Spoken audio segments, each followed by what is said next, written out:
Welcome to Wild, Women in Lending Determined to Make an Impact. I'm your host, Robin Lavasser. They say our biggest fear is not that we are inadequate. It's being powerful beyond measure. In this podcast, I will share how to break through imaginary ceilings, lean into success, discovering your purpose, and understanding how to create the business and life of your dreams. From failures to triumphs and all the tactics in between, let's jump into the wild arena together.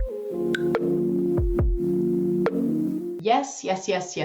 I'll tell you what, I am known as an accommodator, as a really helpful person, as the nice girl, as somebody who likes to find a way to say yes. And I think there can be a lot of value in that. And there's also, just like anything else, a cost. And so what is the cost of saying yes? Every time we say yes, we really are writing a check. Time, energy, money, reputation. The question is, do you know the cost before you spend it? We're talking about the hidden expense, if you will, behind every single yes that we get, even if there's an outcome that's positive and beautiful from that yes as well. So what I learned about myself was that saying yes felt easy, generous, ambitious, accommodating, nice, feels good, it feels warm, it feels fuzzy, right? Now, obviously context matters and all of that, but saying yes is something that can be a beautiful thing. Unfiltered yes. And I'll give you the filter for it in a minute. Very easily, and has for me, created resentment, burnout, missed priorities, compromising of standards, frustration. I think resentment and burnout are probably two of the biggest, but also, missing priorities that are important to you, but I committed to this, right? And that's a little bit of the I have to versus I get to, which is something that I constantly take myself to when I'm trying to filter my yeses, right? I want to look at it and say, would I feel like I get to do that or I have to do that? Would I use it as an excuse or as great energy? I had to do this is an excuse. I got to do that is great energy, right? It's putting that in that place. And so when promise listeners, stories, practical filters, and a challenge protect their yes. Let me say that. Promise listeners, meaning I'm listening to my own promises. It allows me to apply practical filters and a challenge of myself to protect my own yes. That's what I'm saying there, right? So when you think about it, when we say yes, maybe one day we said, yes, I'll attend that event, but wait a minute. I know that my team member is out today. I know that that team member that is out for sure is going to leave me drowning in some leads and some pipeline things, but I didn't look at the calendar. I instantly said yes to attend the event. And now all of a sudden I'm compromised to not make my child's soccer game or be home for dinner tonight or work long hours or let a referral partner down, which is creating anxiety, letting a client down who I promised to have numbers out to or didn't return their lead call. And then when I do, they say, I'm sorry, I didn't hear from you. I called somebody else, right? There's a lot of things in business that when we quickly go to a yes, we don't often think about, hey, what am I protecting in my own work hours, in my selling hours? And so when you assess things, so how do we assess things? I'll tell you a story real quick. I had a gal that worked for us and she was a yes girl and probably one of the worst yes employees that I've ever seen. And at the time I wasn't even in leadership. I was a fellow employee, if you will. I was in sales. She was in operations, but she would constantly say yes. I've got it. I'll do it. I'll take care of it. Me. I'll do it. Yes. Everything that was asked was always on her and really nice, really hardworking. All of the things were there. The components were there, but she would take all of this on with a yes. And then the day of would come and all of a sudden she would complain. It's too much. I have too much to do. I have so much on my plate. I'm doing all of this and I do my normal work. I had to go to the store. I had to pick up the ice. I came back. Now I'm here to clean up. I'll be here till 9:00 tonight. But what she was doing was saying yes all of the time instead of I'll clean up if somebody else will set up. Hey, I'm willing to say yes to this, but I need somebody to cover some things. And so it's not that she needed to necessarily say no, but yes with a boundary is so incredibly powerful.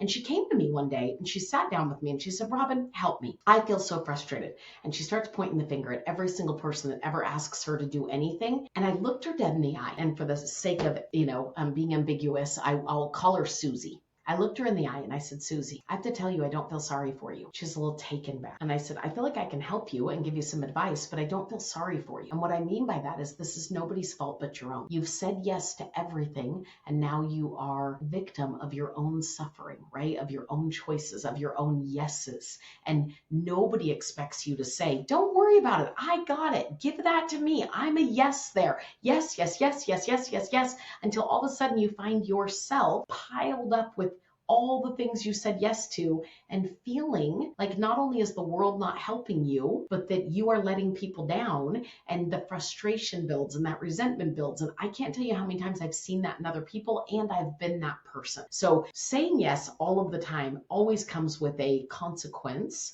to what did I just say no to as a result? What did I just say no to? And it's funny, I learned this trick in my marriage where I could only say I'm sorry, if you will, to my husband a couple times a week. Because for a while there, I felt like I was having to say I'm sorry 7 days a week. Sorry I'm late. Sorry I'm on the phone. Sorry I didn't make it home. Sorry, sorry, sorry, sorry, sorry. Which was me saying yes to all these other things and then telling him, I wish I would have said no to that. I'm sorry that cut into time with you. That's not extreme ownership. Extreme ownership was me stopping and going, I should have said no to some of this. I can't call tonight, but I can call you first thing in the morning if that works for you. How's 8 a.m. sound? And then I don't have to look at my husband as well and say, hey, sorry, I was on the phone and I also didn't talk to you all night and you're already in bed and we didn't get to see each other, right? And then I feel bad about it, but I'm also justifying it because I said yes over here. But here's what I would do. I would say, they needed me. They asked me, but the truth is my power is I could have said yes or no with a yes. Right? Very, very big deal there. Saying yes to more than one event. Have you ever been that person that's like,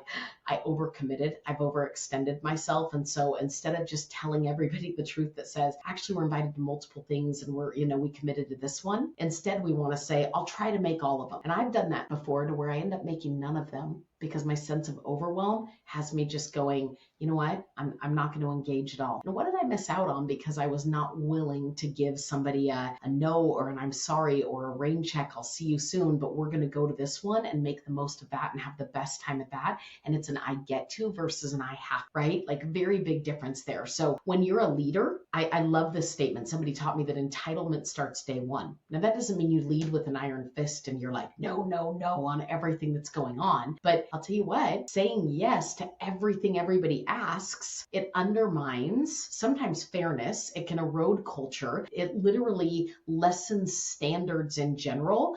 And by human nature, if you give people an inch, they'll often take a mile, not because they're bad people, but because they're unclear on where the boundary will ever. And then you start to feel taken advantage of, frustrated, taken for granted, right? Like all of these things. And so it's okay to say, hey, I'm going to pause for a minute and I'm going to give you this piece. I just taught this the other day with a real estate class and somebody was telling me about their overwhelm. And I said, use DSC and then use the 3 components of value to assess your yes. And I'm going to give you that formula for a minute. 1, DSC.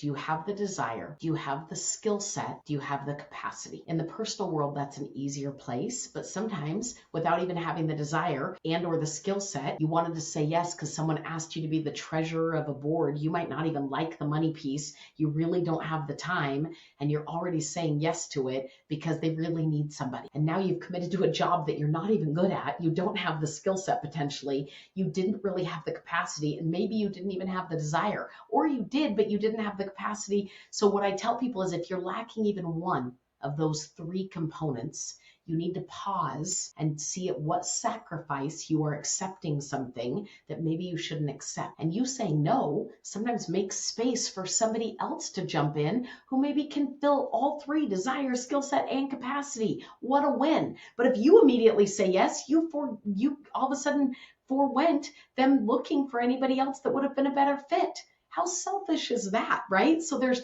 things there, desire, skill set, capacity. The other is the value prop. And here's the thing. I say it all the time. Value comes in the form of 3 things: time, joy, money. You could say a lot of things. Time in terms of, do I have the time? Is this worth my time? Will I enjoy my time, right? That's that component there. Joy.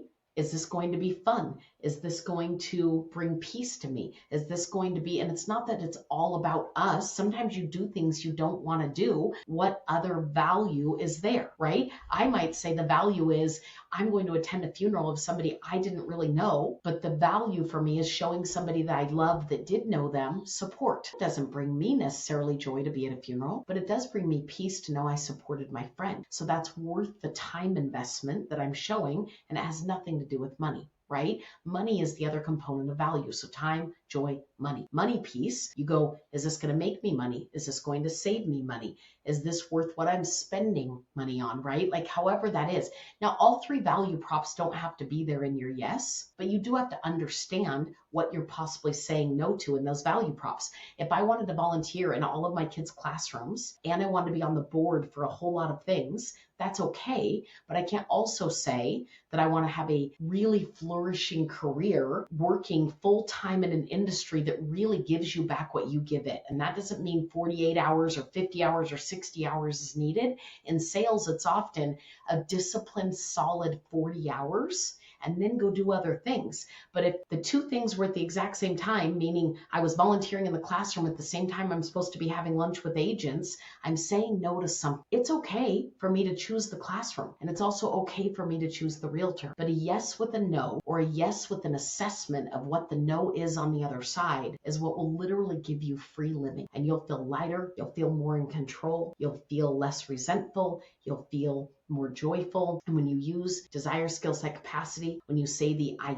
get to do that versus that feels like an obligated yes, I can promise you a lightweight, heartfelt rain check or no is so much better for you and the person on the other side than an obligated yes. So make sure that you weigh out your yeses and your nos so that you can move forward faster in all aspects of life and free yourself emotionally. If this was helpful, I hope you share it. Thanks for joining me on this episode of The Wild.